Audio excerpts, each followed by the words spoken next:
কি ব্যাপার, আপনি এখানে কেন? হাফিজ সাহেব আমার ফুফাতো ভাই, আমি পারিবারিক বিষয়ে একটু কথা বলতে আসছি আমরা। উনি আপনার কি হয় না হয় সেটা আমি খুব ভালো করেই জানি। আপনার সামনে কিসের ফাইল? আপনার ফাইলটা দিন। আরে তুমি ওনার ফাইল দিয়ে কি করবে? তুমি ওনাকে তুমি যেতে দাও, আমি তোমাকে পরে বুঝিয়ে বলছি। আমি পরে কিছু শুনতে চাই না, আমি এখন দেখবো এই ফাইলে কি আছে। দেখি, আপনি ওনার কাছ থেকে সামান্য কিছু টাকা নিয়ে ভুয়া কেমিক্যালের পারমিশন দিয়ে দিয়েছেন। এই সাহস আপনাকে কে দিয়েছে? ছি ছি ছি। রামিন, জি ম্যাম। স্যার রাখো। জি ম্যাম। তানহা ম্যাডাম, তুমি একটু বোঝার চেষ্টা করো। আমরা ওনার প্রোডাক্টটা মানে কেমিক্যালটা একবার ইউজ করে দেখি, ভালো তো হতে পারে, তাই না? সেই সিদ্ধান্ত নেওয়ার আপনি কে? হ্যাঁ, আপনি কে? ওনার থেকে সামান্য টাকা নিয়ে আপনি এমন পারমিশন কেন দিয়েছেন? তানহা, কি হচ্ছে এখানে?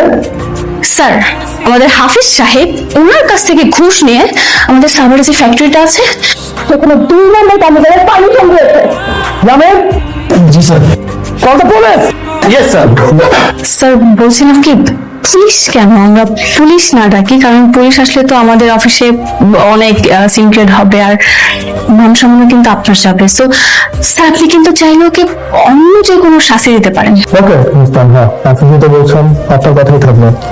হাফিজ সাহেব, এই মুহূর্ত থেকে আমার অফিসে আপনার কোনো চাকরি নেই।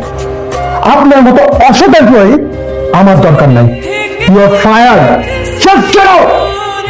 কি হয়েছে? তোকে এমন দেখাচ্ছে কেন? আমার চাকরিটা নেই। আমি একটা অপরাধ করে ফেলেছি, সেটাই শাস্তি পাচ্ছি।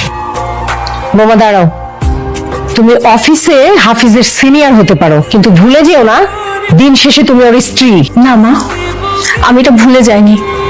আর যদি এটা ভুলে যেতাম তাহলে আজকে আপনার ছেলেকে আমি জেলে দিতে পারতাম। মা, ওর সাথে কথা বলো না। ওর সাথে কথা বলে কোনো লাভ নেই।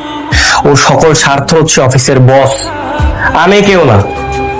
ভুল বললে। আমার স্বার্থ অফিসের বসের উপর না, অফিসের উপর। আর তুমি খুব ভালো করে জানো আজ পর্যন্ত আমি অফিসে কোনো অন্যায় কাজ করিনি, কোনো অসৎ কাজ করিনি, ইভেন কাউকে করতেও দেইনি। আর তুমি কি করে ভাবলে আমি তোমাকে অসৎ কাজ করতে দিব? আর এই কাজের জন্য তোমাকে আমি অ্যাপ্রিশিয়েট করব? অসৎ কাজ করলে সমস্যা কি? হ্যাঁ, আমাদের কোনো ক্ষতি হচ্ছে? হইলে তো অফিসের হবে, তোমার ব্যক্তির কোনো ক্ষতি হচ্ছে না, তাই না? তুমি কি মনে করছো আমি বুঝি না? হ্যাঁ, তোমার এই অফিসের বসের সাথে কি চলতেছে আমি কি বুঝি না? অন্যায় করেছো, তারপর আমার ক্যারেক্টার নিয়ে কথা বলছো? যে হাজবেন্ড অন্যায় করার পরও গলাবাজি করতে পারে, তার স্ত্রী কেমন সেটা জানা সত্ত্বেও তার ক্যারেক্টার নিয়ে কথা বলতে পারে, এমন হাজবেন্ডের সাথে আমি কখনো সংসার করবো না। সত্যি কি অফিসের বসের সাথে বৌমার খারাপ সম্পর্ক? না মা,